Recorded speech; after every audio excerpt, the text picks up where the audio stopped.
Hello दोस्तों, मैं Sonu study केंद्र में आपका स्वागत करता हूं। दोस्तों, हम लोग व्याकरण का आज दूसरा दिन देखेंगे। इसमें हम लोग पढ़ेंगे वर्ण विचार ना जी। वर्ण विचार को इंग्लिश में ऑर्थोग्राफिक्स कहा जाता है।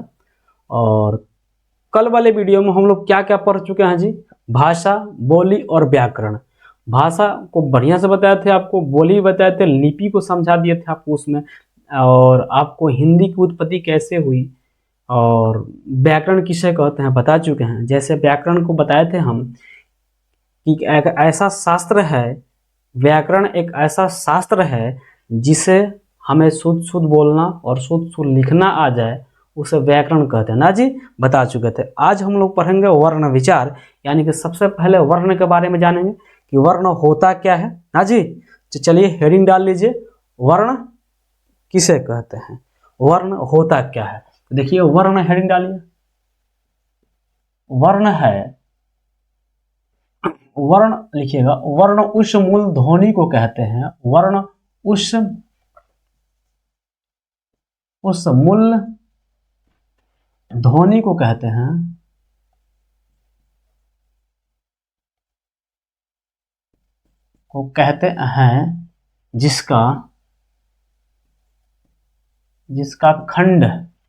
जिसका खंड या टुकड़ा नहीं किया जा सके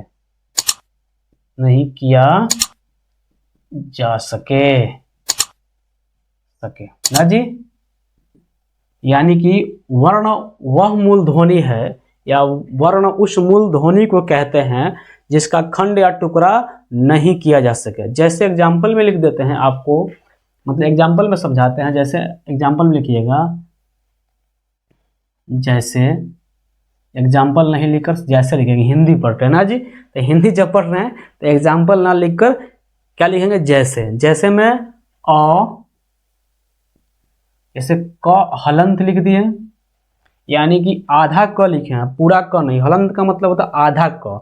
जैसे लिख दिए हर्ष दीर्घ हर्ष ई, और लिख देते हैं ख ग, ऐसे लिख दिए। समझिए कि यह क्या है जी, वर्ण है। तो वर्ण को तोड़ नहीं सकते हैं हम। तो अगर आपसे पूछ दे हम कि बाबू थोड़ा आप बताइए, राधा शब्द में कितने मूल ध्वनि हैं, तो आप क्या बताइएगा कि सर ये क्या पूछ दिए। तो आपको हम बताने जा रहे हैं राधा शब्द, यानी किसी शब्द में आप निकाल सकते हैं कि मूल ध्वनि कितनी है। तो आप एक बार कमेंट बॉक्स में लिखिए राधे राधे, तब हम बताएंगे राधा शब्द में कितने मूल ध्वनि हैं। एक बार लिखिए कमेंट बॉक्स में राधे राधे। चलिए देखिए, हम बता रहे हैं आपको राधा शब्द में मूल ध्वनि कितना है। तो हम बोलेंगे कि बाबू 4 मूल ध्वनि है। तो आप बोलिएगा गुरुजी कैसे, इसमें तो 2 ही दिखाई, र और ध दिखाई दे रहा। बाबू र और ध ही मूल ध्वनि नहीं है, उसमें छिपी मात्राएं भी मूल ध्वनि के रूप में आती हैं। जैसे र हलंत है एक ध्वनि, और आ की मात्रा है, प्लस में ध और फिर आ की मात्रा। तो क्या हुआ जी, एक ध्वनि, 2 मूल ध्वनि, तीसरा और चौथा, यही 4 मूल ध्वनि है राधा शब्द में। लिख दिए राधे राधे। चलिए अब आप बताइए कमेंट बॉक्स में कि राम शब्द में कितने मूल ध्वनि हैं, कितने मूल ध्वनियां हैं, कितने मूल ध्वनि, क्वेश्चन मार्क लगा दे रहे हैं। आप बताइए मुझे कमेंट बॉक्स में। जैसे राधा में आया है 3, वैसे राम में कितना आएगा। तो आप दूसरे शब्द में वर्ण को कह सकते हैं, वर्ण को जैसे दूसरे शब्द में कह सकते हैं अखंड मूल ध्वनि को, जैसे जिसका खंडित न किया जाए, यानी कि अखंड मूल ध्वनि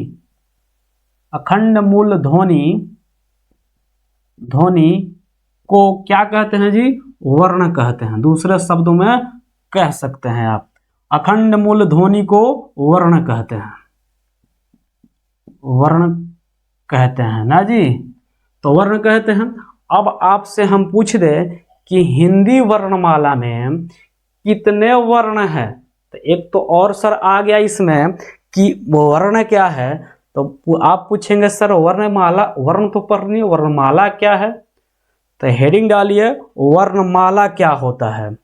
वर्णमाला क्या होता है, इंग्लिश में कहा जाता है अल्फाबेट्स ना जी। जैसे हम बताए थे कि वर्ण विचार को इंग्लिश में और ऑर्थोग्राफी कहा जाता है, वैसे ही आप हेडिंग डालिए वर्णमाला, इंग्लिश चाहे तो आप लिख सकते हैं अल्फाबेट्स ना जी। जैसे वर्णमाला क्या है, तब बाबू आप समझते हैं फूलों का माला। तो माला फूल बना है, फूल तो फूल होता है, तो फूल का माला यानी कि बहुत सारे फूल को इकट्ठा करके उसको क्या किया गया है जी, माला का रूप दिया गया है। यानी माला क्या है, ग्रुप है। तो फूल का माला, फूलों का समूह, यानी कि फूल का क्या है जी, इकट्ठा किया गया है। वैसे ही आ गया वर्णमाला, तो वर्णों के समूह को वर्णमाला कहेंगे ना जी। तो आप लिख दीजिए एक शब्द में वर्णों के समूह, वर्णों के समूह को क्या कहते हैं जी। बार बार हम रिपीट कर रहे हैं कि आपको याद हो जाए, सुन सुन के आप मुझे सुन रहे होंगे तो आपको याद हो जाएगा कि हम बार बार बोलते हैं कि वर्णों के समूह को वर्णमाला कहते हैं।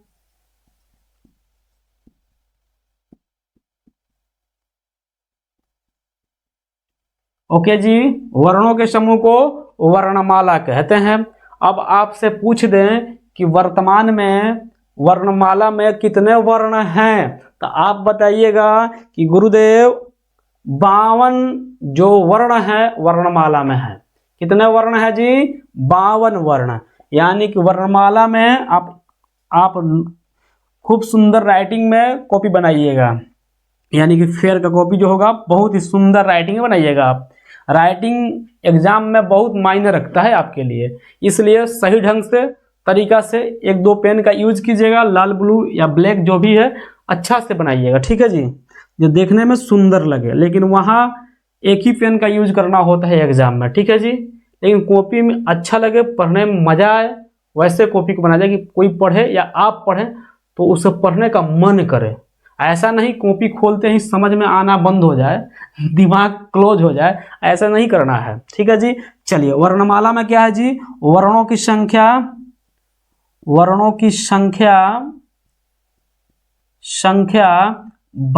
है। क्या है जी, 52, वर्णों की संख्या 52 है। अब वर्णमाला में 52 संख्या है तो उसमें कुछ स्वर होगा, कुछ क्या होगा जी, व्यंजन होगा। तो आप पढ़े होंगे कि व्यंजन तो सही है सर, व्यंजन समझते हैं, लेकिन आपसे हम पूछ दें कि बताइए, आप बताए नहीं अभी तक राम शब्द में कितने मूल ध्वनि है ना जी, नहीं बताए हैं अभी तक, आपको समझ में नहीं है। यानी कि समझिए, पूछता है कि राधा शब्द में, यानी पूछ दे कि विद्यालय शब्द में कितने वर्ण हैं, कितने मूल ध्वनि है, तो आपको आना चाहिए। जैसे राम में छोटा छोटा आप जब तक नहीं बनाइएगा 12 तक पहुंच नहीं पाइएगा। पता है क्या होता है बच्चों लोग का, कि बच्चे क्या करते हैं कि सबसे पहले बड़ा ही बनाना शुरू करते हैं। तो बड़ा बनाने से कुछ नहीं होगा, जब तक आप मूल जड़ तक नहीं पहुंचेगा किसी चीज का, तब तक आप सबसे मोटा टहनी तक नहीं पहुंच सकते हैं। इसलिए शुरू से शुरू कीजिए, जैसे छोटा छोटा राधा है, राम है, ऐसे ऐसे शब्दों का आप मूल ध्वनि बताएंगे, क्वेश्चन जैसे जैसे बताएंगे आपको बड़ी बड़ी क्वेश्चन बनाने में भी आसानी होगी। तो जैसे राम में कितना है जी, राम शब्द में 3 बोले तो 4 मूल ध्वनि है इसमें भी। कैसे, देखिए र है, आधा र है, र हलंत, आ की मात्रा, और देखिए म है, और म के साथ आता है हर, कल ही बताए थे कि हर वर्ण के, हर व्यंजन के साथ अ की मात्रा होती है। देखिए यहाँ भी र आकार है तो अ आया है, यहाँ म है तो अ आया है, यानी कि हर व्यंजन के साथ क्या आता है जी, वर्ण आता है। देखिए तो इसमें कितना हो गया, राम में भी 4, क्या हो गया, 4 वर्ण, 4 मूल ध्वनि या वर्ण हो गए ना जी। अब देखिए, अब हम आपको बता रहे थे कि वर्णों में कुछ क्या होगा जी, कुछ स्वर होता है, कुछ व्यंजन होता है। तो आप बताइए, एक क्वेश्चन छोटा सा है कि अन्न ये क्या है और विसर्ग क्या है, विसर्ग स्वर है या व्यंजन है। तो हम तो कहेंगे ना ही स्वर है ना ही व्यंजन है। आप भले ही स्वर के साथ में लिखते हैं लेकिन आप अभी तक नहीं जानते हैं कि अनुस्वर अंग लिखते हैं और अविसर्ग अ लिखते हैं तो होता क्या है, स्वर है या व्यंजन है। तो आपको चलिए हम बताएंगे शुरू से। जैसे व्यंजन कितने हैं, स्वर कितने हैं और व्यंजन कितने हैं, चलिए एक बार आपको उससे परिचय कराते हैं ना जी।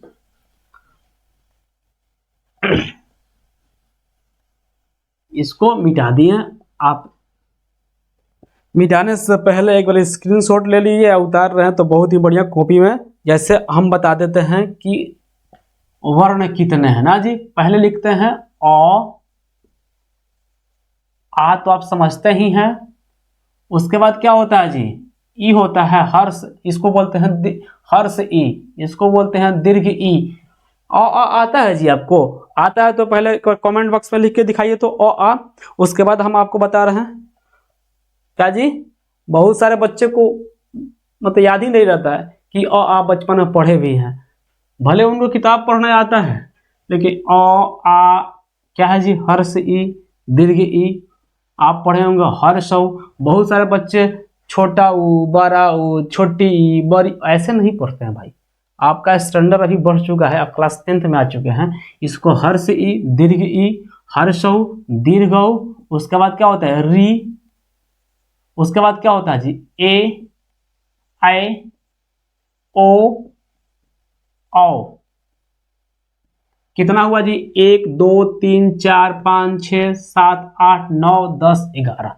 11 क्या होता है जी, स्वर होता है, याद रखिएगा 11 स्वर होता है। आपको दिखाई दे रहा है, हाँ 11 क्या होता है जी, स्वर होता है। तो आप बोलिएगा सर अभी हम आपसे पूछे थे कि ई क्या है, अंग, अंग नहीं है, अनुस्वर अंग यानी कि अनुस्वार है। क्या है जी, अनुस्वार। अनुस्वार क्या है, अनुस्वार क्या है ना जी। और होता है यहां आकार आता है ना जी, अनुस्वार होता है। और बताइए ई क्या है, विसर्ग, इसको बोलते हैं विसर्ग। विसर्ग, तो विसर्ग क्या है ना जी, विसर्ग क्या है। आपसे पूछा जाए कि अनुस्वार अंग और अविसर्ग अ क्या है, तो आप बोलिएगा सर कि गुरुदेव आप ही बता दीजिए। तो मेरे प्यारे बाबू ये दोनों होता है, दो संख्या दो होती है और 11 ई है। ये दो संख्या क्या है, अयोग्य, अयोग्य वाह, क्या है जी, अयोग्य वाह। ना ही स्वर हुआ ना ही व्यंजन, आप तो पढ़े हैं स्वर में ही, लेकिन होता क्या है जी, अयोग्य वाह, अयोग्य वाह। अब देखिए क ख ग घ पढ़े हैं जी, तो क ख ग घ अंग टोटल को अगर 5 की संख्या में हो तो उसको कहा जाता है क वर्ग। तो क वर्ग की संख्या कितना होता है, 5। च वर्ग आता है जी, च वर्ग कितना होता है 5, तो ये दोनों मिलकर 10। इसके बाद आया ट, तो ट वर्ग आ गया, तो ट वर्ग कितना होता है, ये भी 5 होता है ना जी। उसके बाद त वर्ग आता है यानी कि त थ द ध न। उसके बाद है प वर्ग। अब बोलिएगा सर प वर्ग तक तो हो गया, ये टोटल हो गया 5 5 5 5 यानी कि 25, टोटल हो गया 25। तो ये क्या है जी, आप बोलिएगा सर तो ये सभी व्यंजन है। तो व्यंजन में भी कौन सा व्यंजन है आप बताइए, व्यंजन में कौन सा व्यंजन है। तो हम बोलेंगे गुरुदेव आप ही बताइए, स्पर्श व्यंजन। तो हम बता दिए स्पर्श व्यंजन। कौन सा व्यंजन जी, स्पर्श व्यंजन। कौन सा व्यंजन, स्पर्श व्यंजन। अब आगे आप बोलिएगा सर प फ ब भ म तक लिखे लेकिन यर ल तो आप लिखे नहीं, क्या वो व्यंजन नहीं है। तो हम बोलेंगे भाई साहब घबराइए नहीं, देखिए अभी ट्रेलर है, अभी फिल्म पूरा बाकी है। तो फिल्म पूरा देखने के लिए मेरे साथ अंत तक अवश्य बने रहें। और भाई साहब अगर चैनल पर नए हैं तो चैनल को सब्सक्राइब कर दिए। इस तरह का रोचक बातें और एग्जाम ओरिएंटेड पढ़ाई आपको मेरे ही चैनल पर मिलेगा आपको, तो इसको सब्सक्राइब करके बेल आइकन को ऑल कर लीजिए और ज़्यादा से ज़्यादा शेयर कीजिए सबके पास, हित साथी दोस्त जो भी आपके हैं, आज जिस भी सोशल मीडिया से आप जुड़े हैं उसके माध्यम से शेयर कर दीजिए। ठीक है जी। तो देखिए ये क्या हो गया जी, कवर्ग, चवर्ग, टवर्ग, तवर्ग और पवर्ग। आप पवर्ग समझे, पफा पवा म को टोटल 5 होता है तो पवर्ग बोलते हैं। ठीक है जी। ऐसा ही तवर्ग, टवर्ग, चवर्ग, कवर्ग हो गया। अब देखिए आप हम बता रहे हैं आपको य र ल व क्या है। जैसे हम लिख दिए य र ल व, 4 ही लिख रहे हैं। तो 4 पता है क्या जी, ये है क्या है जी, अंतस्थ व्यंजन। क्या है जी, अंतस्थ व्यंजन। क्या है जी, अंतस्थ व्यंजन। अंतस्थ व्यंजन, अंतस्थ लिख के छोड़ देना, व्यंजन बाद में बताएंगे, आगे पूरा पढ़ाएंगे। अंतस्थ व्यंजन क्या होता है, स्पर्श व्यंजन क्या होता है, अयोग्यवाह क्या है, स्वर क्या है, सब पढ़ाएंगे। अभी स्वर के प्रकार भी पढ़ाएंगे, ईश्वर का प्रकार क्या होता है, कितने प्रकार का स्वर होता है। अब देखिए यहाँ य र ल व, अब तो हो गया गड़बड़ कि सर 4 ही लिखाए हैं। तो आप काउंटिंग रखिए, काउंटिंग कीजिए कितना हुआ अभी तक। क्या हुआ जी, य र ल 4 ही लिखे, अंतस्थ व्यंजन। अब आ गया तो य र ल के बाद क्या होता है जी, व के बाद तलावेश, क्या होता है जी, मूर्धन्य स, फिर होता है दंत स, जिसे सोनू लिखा जाता है। दंत स से क्या लिखा जाता है, सोनू, यानी कि मैं सोनू हूं तो क्या लिखा जाएगा, किस स से, दंत स से। उसके बाद आता है क्या जी, दंत स के बाद ह। अगर ह हो तो ये कौन सा व्यंजन है, इसको बोलते हैं उष्म व्यंजन। उष्म व्यंजन, उष्म व्यंजन। कौन सा व्यंजन जी, उष्म व्यंजन। तलावेश, मूर्धन्य, दंत और ह को उष्म व्यंजन कहा जाता है। अब देखिए अब आ गया कि गुरुदेव अभी तक कितना हुआ जी, 11 दूध 13 और 13 25 38, 38 ई हो गया 4 4 8, 38 8 कितना हुआ जी, कितना हुआ 46, 38 8 46। अब देखिए 2 होता है, इसको पता है क्या बोलते हैं, ये तो बोलिएगा सर चौथा डढ़ में आता है, यानी डमरू में के ड है। नहीं बाबू, इसको हम बाद में बताएंगे अंत में, कि आप क्या जी, आपको हम अंत में बताएंगे। और एक होता है, आप बोलिएगा ई सर क्या है, तो आप बोलिएगा सर ये तो टौठा डा डमरू में का ड दिख रहा है और नहीं तो कखा ग में के अंग दिख रहा है। तो पता है बाबू अंग और इसमें फर्क क्या है। अंग को पता है कैसे लिखते हैं, आपको नहीं पता होगा। अंगों को ऐसे लिखते हैं, पता है सभी बच्चे क्या करते हैं, अंगों को ऐसे लिखते हैं। अंगा ऐसे नहीं होता है, इसको गलत अंग है, ई है, अंगा नहीं है। अब इसको बोल रहे हैं तो अंगा को आगे बिंदु लगाते हैं, लेकिन इसमें नीचे बिंदु लगाते हैं, तो ई अंग नहीं हुआ। समझ गए जी। चलिए अब एक होता है, कभी कभी आप देखे हैं कि ढक्कन में का ढ आता है और कभी कभी ढोलक में का ढ। तो आप बोलिएगा सर ई, तो ई मिलकर कितना हुआ 2, तो अभी गिने थे 46 2 48, 48 हो गया जी। अब बचा, अब देखिए य र ल व तलाबे तक पहुंचे हैं, तलाबे स तो सॉरी य र ल व तलाब स मूर्धन्य दंस ह तक पहुंचे हैं। अब बचा क्या जी, 6 क्षत्रिय में के 6 त्र और ज्ञ, क्या हुआ जी 3। तो ये क्या है जी, संयुक्त व्यंजन, यानी कि इसको आप बोल सकते हैं संयुक्त व्यंजन। संयुक्त व्यंजन, अब पता है संयुक्त व्यंजन में अब बताइए य र ल व तलाब स मूर्धन्य दंस ह छ त्र पढ़ते हैं, लेकिन आप कभी पढ़े हैं कि श्रवण में का स्र कहाँ आता है। श्रवण में का स्र क्या है, स्वर है, व्यंजन है। आप य र ल व पढ़िएगा तो उसमें श्रवण में का स्र नहीं आता है, तो उसको लिखते कहाँ है, उसका यूज तो हम करते हैं, जैसे श्रवण कुमार में श्रवण लिखते हैं, स्र लिखते हैं। तो य र ल, ना कख ग में, ना चछ जज में, ना टठ में, ना तथ में, ना पफ में, य र ल व तलावे स मूर्धन्य दंस ह छ त्र ज्ञ। लेकिन अब लिखे श्रवण में के स्र कहाँ गया, तो श्रवण में के स्र जो होता है ना जी, ये भी आता है, ऐसे लिखते हैं श्रवण में के श्र। आखिर हम बताएंगे कि इसको संयुक्त व्यंजन क्यों कहा जाता है, यानी कि श्र का निर्माण संयुक्त है, तो संयुक्त आप समझते इकट्ठा होना, यानी किसी ना किसी से मिलकर बना है। तो हम बताएंगे छ, त्र, ज्ञ और श्र किससे मिलकर बना है। ठीक है जी। देखेंगे कि वर्ण के प्रकार क्या होता है ना जी। आप मुझसे मैथ पढ़ रहे हैं सुबह 7 बजे और 1 बजे दिन में वीडियो अपलोड हो जाता है व्याकरण का, तो आप व्याकरण मुझे देख रहे हैं तो सुबह में 7 बजे आप आइए और वहां से मैथ मुझसे पढ़िए। ठीक है जी, डेली सुबह 7 बजे। चलिए क्विक क्या था जी, अपडेट था, बता दिए। अब आते हैं वर्ण के प्रकार। तो वर्ण के प्रकार डालिएगा, वर्ण के प्रकार। तो वर्ण के प्रकार क्या होता है, वर्ण 2 प्रकार के होते हैं। कौन कौन सा चीज, एक लिखेंगे वर्ण 2 प्रकार के होते हैं। आप बढ़िया से फेयर बनाइएगा ना जी, इसलिए थोड़ा सा सही ढंग से लिखा रहे हैं। वर्ण 2 प्रकार के होते हैं। पहला होता है क्या जी, स्वर वर्ण। दूसरा होता है व्यंजन वर्ण, व्यंजन वर्ण।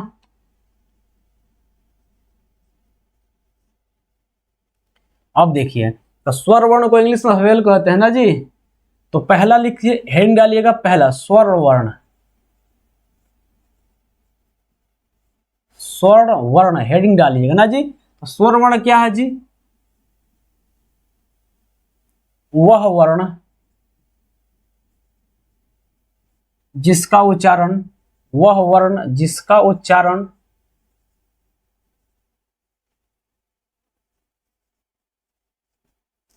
बिना किसी अन्य वर्ण, बिना किसी अन्य वर्ण के सहायता से हो, बिना किसी अन्य वर्ण के सहायता से हो उसे क्या कहते हैं जी, स्वर वर्ण कहते हैं। आप समझ रहे हैं जी, यानी कि स्वर वर्ण खुद से उच्चारण होता है, किसी अन्य से, अन्य वर्ण का सहायता इसमें नहीं लिया जाता है। ठीक है जी, यानी कि आप बोल सकते हैं, अब कल बताए थे आपको कि वर्णों की संख्या, स्वर वर्णों की संख्या कितनी होती है, स्वर वर्णों की संख्या, कल का भी रिवीजन इसमें हो जाएगा। स्वर वर्ण की संख्या कितनी होती है, संख्या, स्वर वर्ण की संख्या कितना होता है जी, कल बताए थे 11। कमेंट बॉक्स में बताइएगा मुझे कि 11 होता है या कल बताए थे या नहीं बताए थे। ठीक है जी, उम्मीद करता हूं कि मुझे याद है जहां तक कि बताए थे। अब बताइए स्वर, अब इन पे इंपॉर्टेंट मार लीजिएगा, यानी कि एग्जाम ओरिएंटेड पक्का है, डबल स्टार लगा के लिखिए। क्या जी, वर्ण का उच्चारण स्थान क्या होता है, स्वर्ण वर्ण का उच्चारण स्थान, स्वर्ण वर्ण का उच्चारण स्थान क्या होता है जी, आप बताइए। आपको याद है, आप पढ़े हैं कहीं कि स्वर वर्ण का उच्चारण स्थान क्या होता है, क्या जी पढ़े हैं, क्या होता है, एक बार कमेंट बॉक्स में बताइए आप पढ़े हैं तो। क्या होता है जी, कंठ और तालु। एक बार बोल के ट्राई कीजिए। आ, तो कंठ से आया, आ कंठ से आया। ई, देखिए जीभ कहां गया, तालु में, यानी तालु में सट रहा है, यानी कि तालु का प्रयोग। दीर्घ ई, जहां तालु में सट गया जीभ, तालु का प्रयोग, कहीं नहीं सटा, कंठ से आया अ, यानी कंठ का प्रयोग। यानी कंठ और तालु का प्रयोग होता है, यानी जीभ और क्या चीज का प्रयोग नहीं होता है जी, जीभ का प्रयोग नहीं होता है, और क्या चीज का प्रयोग नहीं होता है स्वर का उच्चारण में, आप बताइए। जीभ और होठ का प्रयोग नहीं होता है स्वर वर्ण के उच्चारण में, केवल कंठ और तालु का प्रयोग होता है। डबल स्टार लगा के लिखिएगा। और स्वर्ण की संख्या 11 होता है, तो वह संख्या होता क्या है, जैसे लिखते हैं स्वर्ण वर्ण के, जैसे अ होता है, आ होता है, हर्ष ई, दीर्घ ई, हर्षौ, दीर्घौ, री होता है, और होता है ए होता है, और होता है आय होता है। ओ होता है, औ होता है, क्या होता है जी, औ होता है। देखिए कितना हुआ, 1 2 3 4 5 6 7 8 9 10 11, यानी कि 11। कितना हुआ जी, 11 हो गया। अब देखिए स्वर वर्ण के प्रकार कितने होते हैं, नो बकवास, केवल पढ़ाई होगा आज। स्वर वर्ण के प्रकार कितने होते हैं जी, स्वर वर्ण 2 प्रकार के होते हैं। कौन कौन सी, मूल स्वर और संयुक्त स्वर। देखिए मूल स्वर, अब यहां हेड डालेंगे स्वर्ण, इसको थोड़ा सा हाईलाइटेड कर देते हैं। स्वर वर्ण के प्रकार, स्वर वर्ण के प्रकार ना जी, बाबू समझ में आ रहा है आपको। हु बहू आप फेर बनाइएगा, आपको रिवीजन करने में इतनी आसानी होगी ना, कोई कॉपी देखेगा तो बोलेगा वाओ क्या लड़का पढ़ा है। तो इसलिए आप सही से बनाइएगा। स्वर वर्ण के प्रकार, तो स्वर वर्ण 2 प्रकार के होते हैं। स्वर वर्ण 2 प्रकार के होते हैं। कौन कौन जी, पहला होता है 1 नंबर होता है मूल स्वर, मूल स्वर। दूसरा होता है संयुक्त स्वर, संयुक्त स्वर। अब वर्ण लगा लीजिएगा। अब देखिए मूल स्वर क्या होता है, मूल स्वर क्या होता है। जैसे मूल स्वर में लिखा था, इसको मिटा दे जी। देखिए हेड डालिएगा मूल स्वर। मूल स्वर पता है क्या होता है, मूल स्वर अ, आ, हर्ष ई, दीर्घ ई, हर्षौ, दीर्घौ, ए। ये क्या होता है जी, ये सभी क्या होते हैं, मूल स्वर। इसके बाद पता है, ये इसके बाद होता है मूल स्वर 2 प्रकार का होता है। मूल स्वर भी 2 प्रकार के होते हैं। मूल स्वर पढ़ने के बाद हम लोग पढ़ेंगे संयुक्त स्वर। अब मूल स्वर के प्रकार, हेड डालिएगा मूल स्वर के प्रकार। मूल स्वर 2 प्रकार के होते हैं, आप लिख लीजिएगा प्रकार। मूल स्वर 2 प्रकार के होते हैं। कौन कौन सी दी, मूल स्वर 2 प्रकार के होते हैं। कौन कौन सा, हर्ष स्वर और दीर्घ स्वर। पहला होता है 1 नंबर लिखिएगा हर्ष स्वर, दूसरा होता है दीर्घ स्वर। हर्ष स्वर क्या होता है जी, कौन कौन सा होता है। हर्ष स्वर मान लीजिए कि हर्ष स्वर होगा क्या, मानना क्या है, होता है फिक्स। हर्ष स्वर कौन सा होता है, जैसे अ, ई, छोटी ई, यानी कि हर्ष ई जिसको बोलते हैं, छोटी ऊ होता है और री होता है। जैसे देखिए अ, और उसके बाद क्या होता है जी, अ के बाद क्या होता है, अभी बताए हैं आपको, हर्ष ई यानी कि छोटा ई जिसको आप बोलते हैं, ऊ हर्षौ जिसको बोलते हैं, और उसके बाद री होता है। ये क्या है जी, हर्ष स्वर। अब इसके बाद जो आया उसके बाद क्या आता है जी, दीर्घ स्वर। अब पता है हर्ष स्वर को हर्ष स्वर क्यों कहा जाता है, कि उच्चारण में कम समय लगता है। यहां लिख देंगे एक लाइन में, उच्चारण, उच्चारण में कम समय लगता हो उसे हर्ष स्वर, हर्ष स्वर कहते हैं। ठीक है जी, हर्ष स्वर क्या है, जिसमें उच्चारण में, जिसके उच्चारण में कम समय लगता हो उसे हर्ष स्वर कहते हैं। भाई साहब मेहनत तो करनी पड़ेगी आपको भी, और मैं तो मेहनत कर रहा हूं कि डेली 2 वीडियो अपलोड होता है, एक मैथ का एक व्याकरण का। यानी कि आप पता है बिना मेहनत किए आप सोचते हैं कि कुछ हो जाए, तो संभव नहीं है भाई।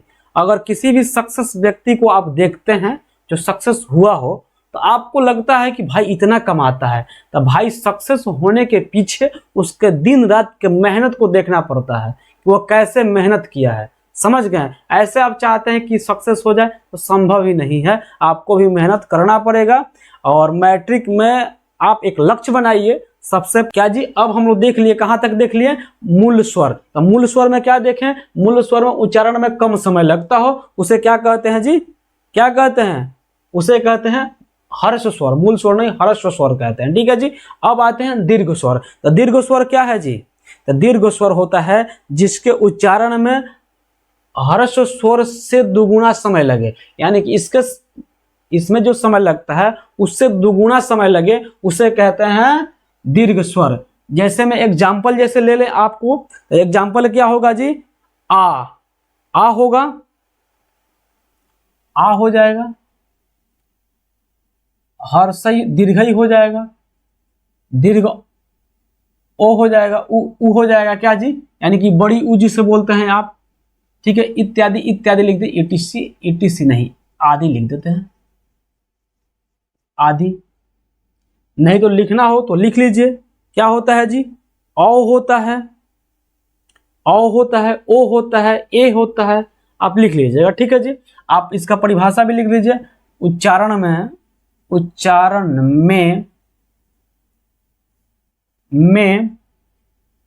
ह्रस्व स्वर के अपेक्षा दुगुना समय लगता हो,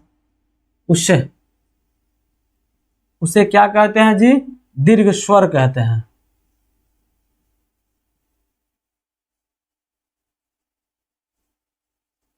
अभी इसको सही ढंग से लिखिएगा, ठीक है जी। क्या है जी, उच्चारण में ह्रस्व स्वर की अपेक्षा दोगुना समय लगता हो उसे कहते हैं दीर्घ स्वर ना जी। अब हम लोग पढ़ेंगे संयुक्त स्वर क्या है।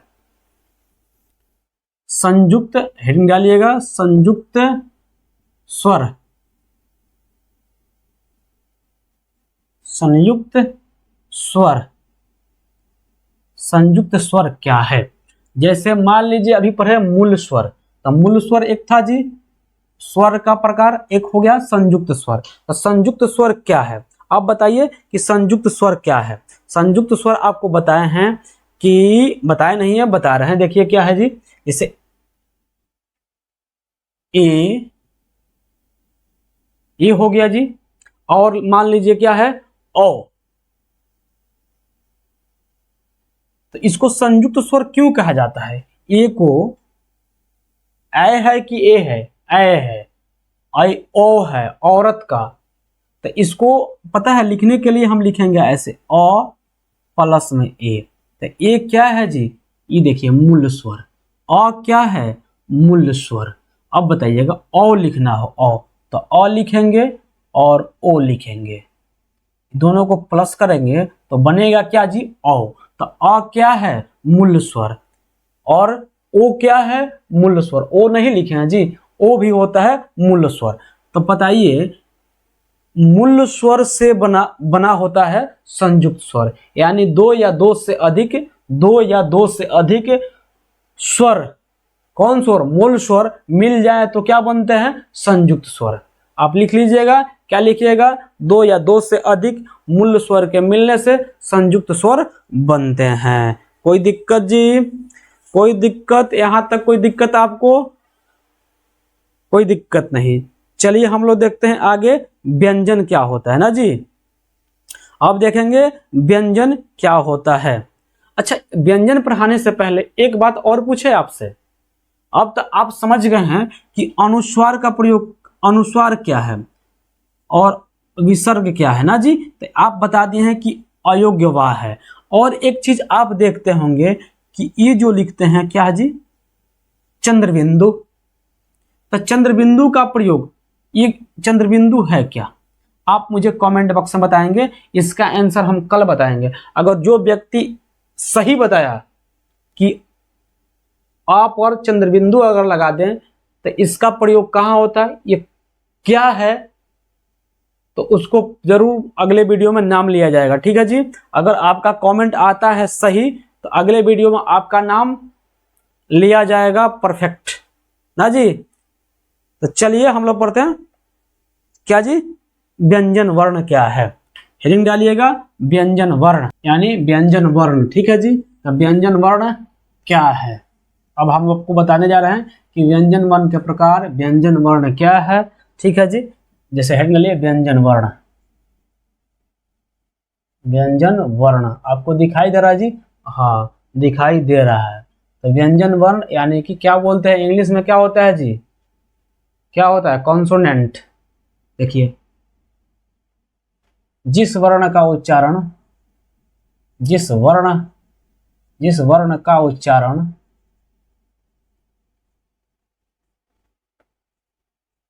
स्वर्ण वर्ण की सहायता से हो, सहायता से हो, उसे व्यंजन वर्ण कहते हैं ना जी, वर्ण कहते हैं। हम आपको व्यंजन का उदाहरण बता दें कि व्यंजन का एग्जाम्पल में क्या होता है, तो आप बताइएगा क ख, मतलब टोटल क्या होता है जी, इत्यादि क्या है, व्यंजन है। चलिए लिखिएगा आगे, एग्जाम्पल में क ख ग हो गया। अब आप लिख सकते हैं पॉइंट में, क्या जी, पॉइंट में लिखिए क से लेकर, क से लेकर कहाँ तक जी, विसर्ग तक, विसर्ग तक, नहीं विसर्ग इसको बोलते हैं जी, विसर्ग तक सभी क्या है जी, व्यंजन है। वर्ण लिख लीजिए, व्यंजन वर्ण है, कोई दिक्कत, यानी क से लेकर विसर्ग तक सभी क्या है जी, व्यंजन वर्ण है। अब आगे देखिएगा, हर एक व्यंजन में पॉइंट में लिखिएगा, पूछता है एक नंबर, जो ऑब्जेक्टिव टाइप क्वेश्चन होता है उसे पूछता है कि क्या सभी व्यंजन वर्ण में अ की मात्रा छिपी होती है। लिख, ऑप्शन में आएगा नहीं, आएगा ऑप्शन बी हाँ, ऑप्शन बी हाँ ना, ऑप्शन डी आएगा कोई नहीं। तो आप इसमें क्या मारिएगा जी कि हाँ, सभी व्यंजन वर्ण में, सभी व्यंजन वर्ण में, वर्णों में अ क्या होता है जी, अ स्वरवर्ण छुपा होता है, अ छिपी होती है, छिपा होता है, लिखिए छिपा होता है, कोई दिक्कत जी, अ क्या होता है, छिपा होता है। अब देखिए आगे, अब पढ़ेंगे कि व्यंजन वर्ण के प्रकार, कितने प्रकार के व्यंजन वर्ण होते हैं। तो अब बोलिएगा व्यंजन वर्ण, अब लिखते हैं यहाँ व्यंजन वर्ण, आप लिख लीजिएगा व्यंजन वर्ण के प्रकार, उसके बाद हेडिंग डालिएगा। व्यंजन वर्ण कितने प्रकार के होते हैं जी, 3 प्रकार के होते हैं। व्यंजन वर्ण 3 प्रकार के होते हैं, 3 प्रकार के होते हैं। आप बोलिएगा गुरुजी कल जो आप बता रहे थे तो आप पगला गए थे क्या, कि आप 4 प्रकार के बता दिए। नहीं बाबू, एक जो होता है संयुक्त व्यंजन, उसको वर्णमाला में व्यंजन के कैटेगरी में नहीं रखा जाता है, इसलिए 3 प्रकार का ही व्यंजन होता है। कौन कौन सा जी, स्पर्श व्यंजन, 1 नंबर लिखिएगा स्पर्श व्यंजन, स्पर्श व्यंजन। वर्ण तो आप समझ ही रहे हैं। दूसरा क्या होता है जी, दूसरा होता है अंतस्थ व्यंजन,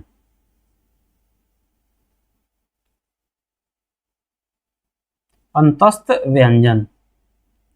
और तीसरा आप बताएंगे मुझे, तीसरा क्या होता है जी, उष्ण व्यंजन।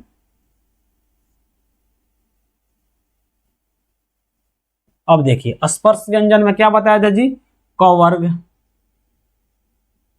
क वर्ग, च वर्ग, ट वर्ग, त वर्ग ना जी, प वर्ग, यानी कि टोटल 25 बताए थे कि क्या है जी, टोटल 25 बताए थे कि क्या है, सभी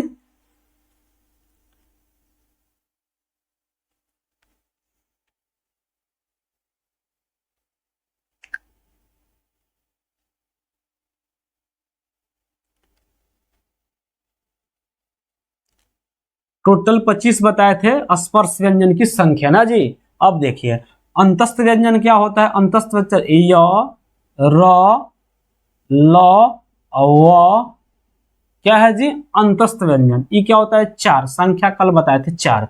अब देखिए उष्ण व्यंजन, उष्ण व्यंजन भी होता है क्या जी, क्या होता है, य, र, ल, व के बाद क्या आता है, तलावश, मूर्धन्यश, दंतिश और होता है ह, इसकी संख्या 4 होती है।